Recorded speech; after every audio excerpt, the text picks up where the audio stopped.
Hello everyone, this is Brett and welcome to this week's episode of Friday on the Turntable. It's been a long time since I've done a video where I just showed a bunch of records that I got recently, so I thought I would do that today, as well as give you a prequel to a special release that's coming out for tomorrow's Record Store Day 2015 festivities. Before we get to that, I just want to send a big heartfelt thank you to everyone that left comments on my last video in regards to my mom's health. I just wanted you guys to know that she's improving every day and we're hoping that she comes through with a full recovery. So on behalf of me and my family, thank you again for all those lovely comments. My friends and old label mates, Mike and Tara from the band Lycia, are releasing this split 7-inch on Magic Bullet Records with a band called Black Mare. This is called Silver Leaf. Is coming out on standard black vinyl as well as this gray-black swirl. And it does come with a lyric sheet for both bands, which is really nice. You don't see that very often on these 7 inches. Silverleaf is inspired by an event that took place in a town where Mike lived in Ohio. Just a tragic, horrible event where a 9-year-old boy and his brother were playing in a playground park, and unrelated 12-year-old boy decided to leave his house with a knife and go out and seek some random person, and a horrible event it transpired where he stabbed and murdered this poor 9-year-old boy. The song is written as a tribute to him, inspired by those events. Silverleaf, definitely seek this out. It's going to be available in stores tomorrow for Record Store Day, but also it's going to be through the Magic Bullet record site. So I'm going to have links down below in the description area, and it will be available digitally as well, which I think it already is. So links below. I want to show a couple gifts that I received also, one of them being from my friend Ron. I've known Ron a really long time, and he sent me this French import version of U2's New Year's Day backed with Two Hearts Beat as One. He picked this up, I think, at a store in New Orleans where he lives. So thanks again, Ron. Really happy to have this in the collection. And then this is another one that came by surprise. My friend Mark in the vinyl community sends me a message. He had just went and seen The Church in San Francisco. They didn't make a stop here in Phoenix, so I was unable to catch them this time. But he said he went to the show and then had the band sign their new album for me. I had gotten a copy on vinyl already, but how cool is this to have it on CD signed by the entire band in gold marker? So Mark, I know I already thanked you for that and posted it on Facebook, but thank you once again. I just wanted to show you this, and just super touched by your thoughtfulness on sending me this. All right, so let's get to this. I'm going to show some records here, briefly discuss this. You guys watch my videos, you know I really love the UK post-punk band The Sound.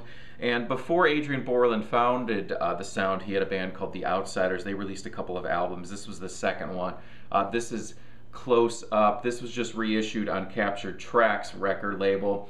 Beautiful version of it, so definitely check that out. It's more of a punk edge to the predecessor of what the Sound would become, but highly recommend.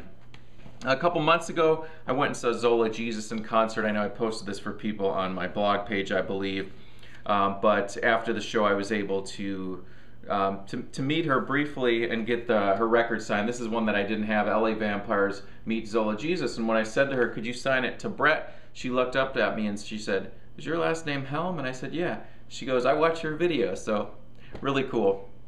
To have that experience and to know people are out there watching these videos. So thanks again, Nika. I picked this one up a couple days ago. I bought this for my dad a long time ago because he's a huge fan of this album. I remember he had this on cassette or CD growing up. And this is Les Paul and Mary Ford. Les Paul, of course, the founder of the Les Paul guitar. Beautiful album. His tone is incredible. Her vocals are really nice. How High the Moon, I think, is a track that I always remember my dad playing. Yes, How High the Moon. Miles Davis, a tribute to Jack Johnson. I picked this up for $1. The condition looks a little suspect, but it plays great. This is like fusion. You got John McLaughlin on guitar, Bill Cobham on drums, Herbie Hancock on keyboard. Fantastic. It's just a 2-track album. This came out in 1970, I believe. Someone will correct me if I'm wrong on that one. But you got that fusion sound, some funkiness to it. Yeah, definitely check this out if you're only familiar with Miles via Kind of Blue.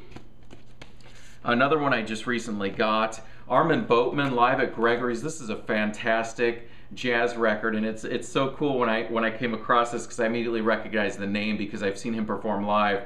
in a town north of or east of Phoenix called Fountain Hills. My brother and a friend of mine went to see him, I don't know, about 10 years ago.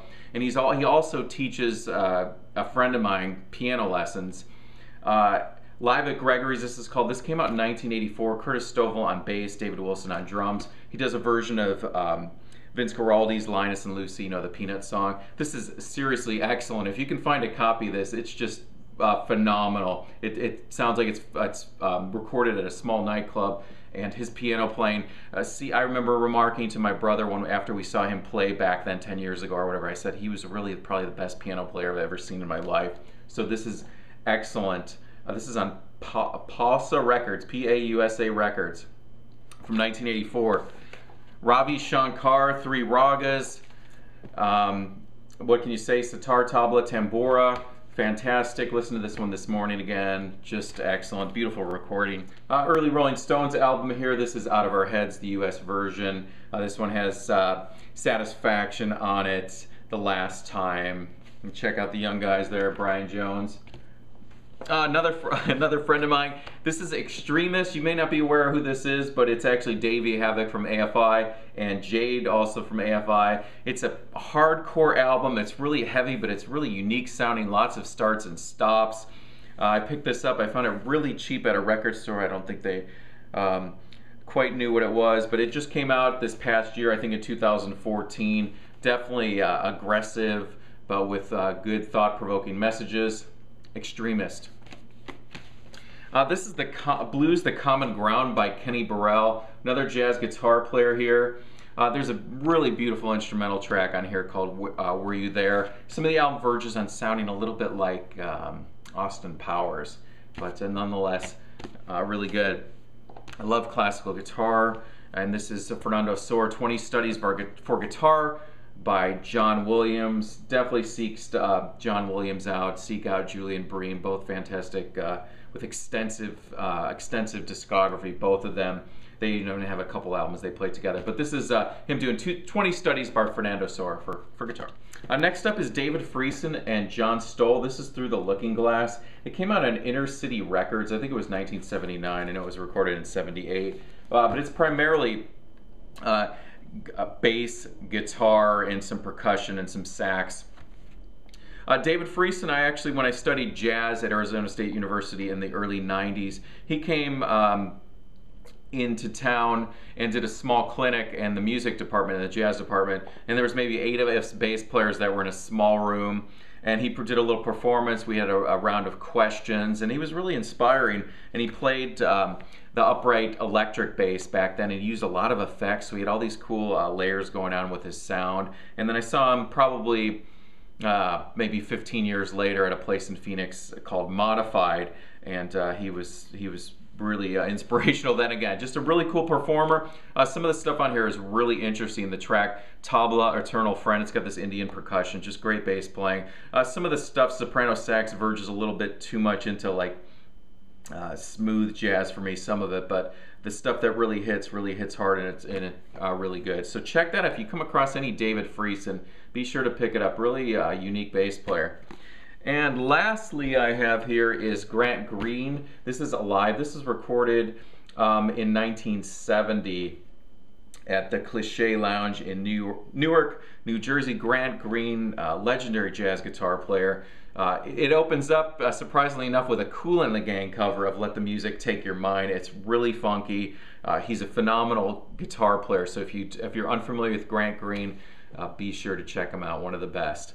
All right, guys, thanks for watching. For those of you out there that are going to be hitting up Record Store Day tomorrow, have a good time out there, and I hope you guys get everything on your list that you want. And also I want to mention that I'm going to be doing a question and answer video coming up. I've had several people email me requesting certain questions to have answered that I normally don't discuss in the video. So if you have anything you'd like to ask me, you can either send me a message or leave a comment, and I'm just going to accumulate these questions and then pick out certain ones to do an upcoming question and answer video.